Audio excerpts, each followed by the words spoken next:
The resignation of Rogelio Singson as commissioner of the Independent Commission for Infrastructure has sparked disappointment among several senators who are now calling for stronger measures to ensure accountability in infrastructure projects.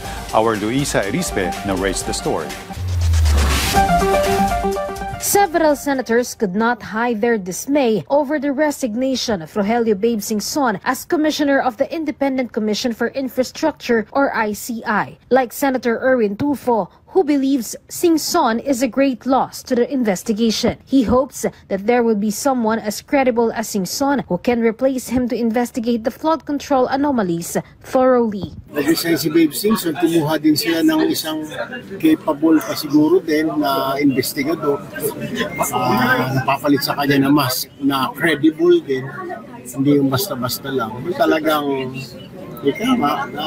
mag-iimbestiga na walang pipiliin, walang papapunan. But Senator Erwin Tulfo said he does not believe that the resignation of Singson means that the ICI is now dead. However, he believes that to gain the public trust, public hearings should be done instead of executive sessions. Ito naman siguro, kailangan lang ng isa pa kasi kung sila doon, dalawa na yata sila.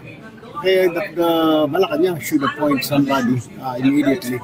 The resignation of Singson also triggered the pursuit of senators to pass the Independent People's Commission bill. According to Senate President Vicente Soto III, this will give more teeth to the ICI as an investigative body. We're giving more powers and more teeth to the IPC, which will not be confined to infrastructure. It will also be able to investigate other anomalies in any other departments of government. This is also what Senator Francis Pangilinan eyes to pass immediately. Yung pag-resign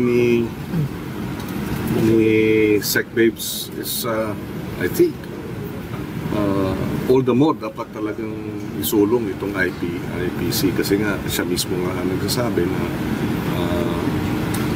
kulang ang kapangyarihan, ang resources, ang pondo ng ICI para magampanan yung hinihingi sa kanyang trabaho. Meanwhile, Senate President Soto leaves it up to the Ombudsman to conduct an investigation on some of his fellow senators. But Senator Lito Lapid, in a rare statement, said he wishes that the allegations are all false. Ay, nalulungkot naman ako, siyempre. Kasama natin. Lodi. Diba? Lodi. Love natin yan. Yung mga nadadawit po ngayon sa flood control. Sana hindi totoo. Kinakalungkot ko, siyempre. Kaibigan natin yan. Kasama natin dito yan.